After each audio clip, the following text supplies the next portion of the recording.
So this was our much and many concept. Much जिस चीज को आप काउंट नहीं कर सकते हैं, मैनी जिस चीज को आप काउंट कर सकते हैं.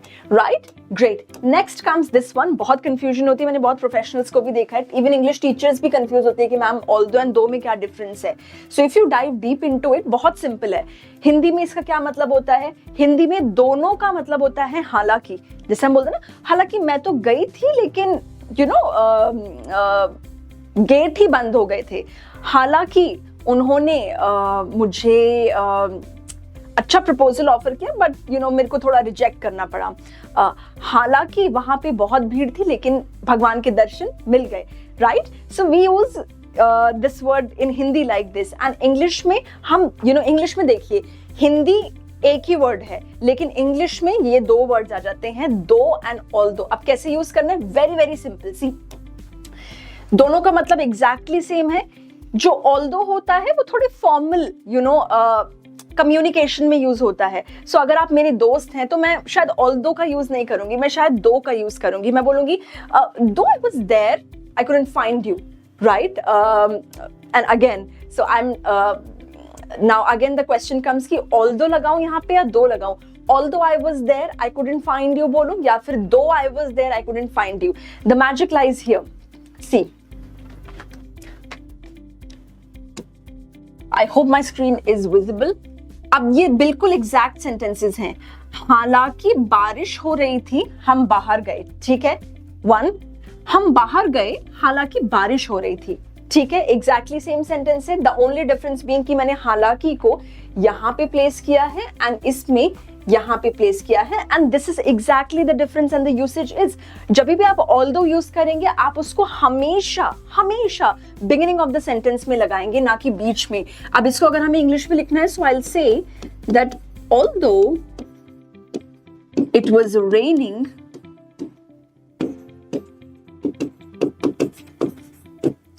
we went outside. Okay? All right, everyone, beginning में लगाएंगे. When it comes to this word, which is though, okay? इसकी pronunciation है though, and इसकी pronunciation है although. Right? अब इसको हम इंग्लिश में कैसे लिखेंगे?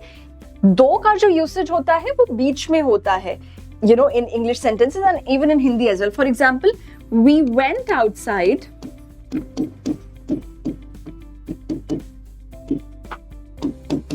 दो इट वाज रेनिंग.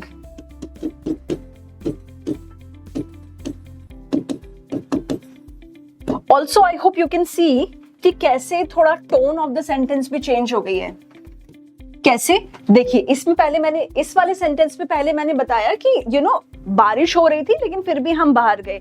एंड इसमें मैंने पहले रिजल्ट बताया है कि हमने जो किया कि we went outside though it was raining. Right, तो सेंटेंस स्ट्रक्चर शफल हो गया है एंड जो यूसेज है, प्लेसमेंट ऑफ वर्ड है, वो इसमें बिगिनिंग में होगा एंड इसमें बीच में होगा. So this is the correct usage of although and दो. एक सेंटेंस देती हूँ, आप प्लीज इसको ट्रांसलेट कीजिए इंग्लिश में.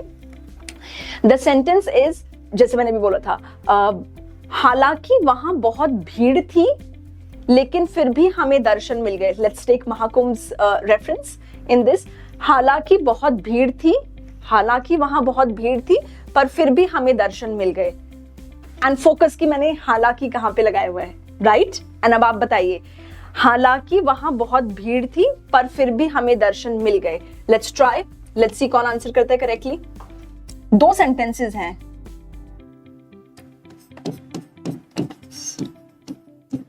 It was too crowded, ये है हमारा एक sentence.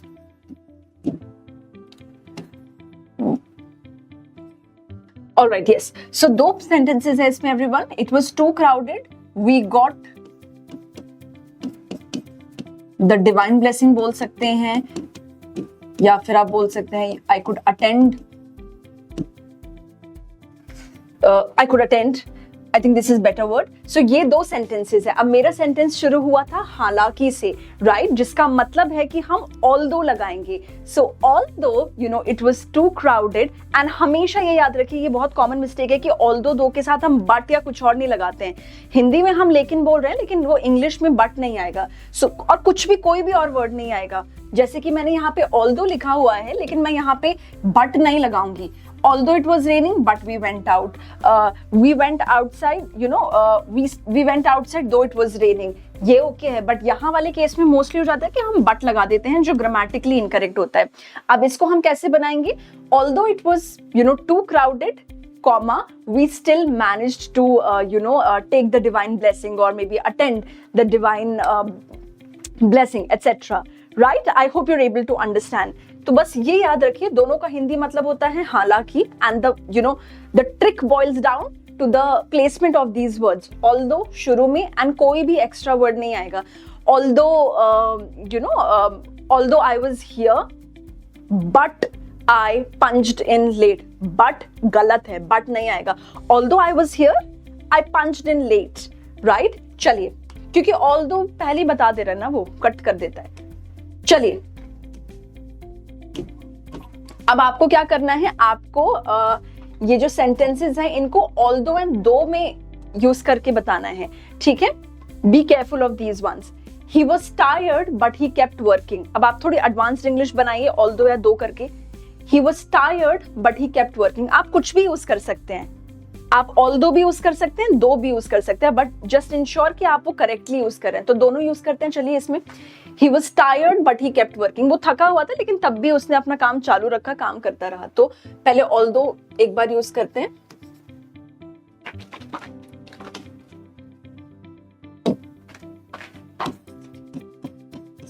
Although he was tired,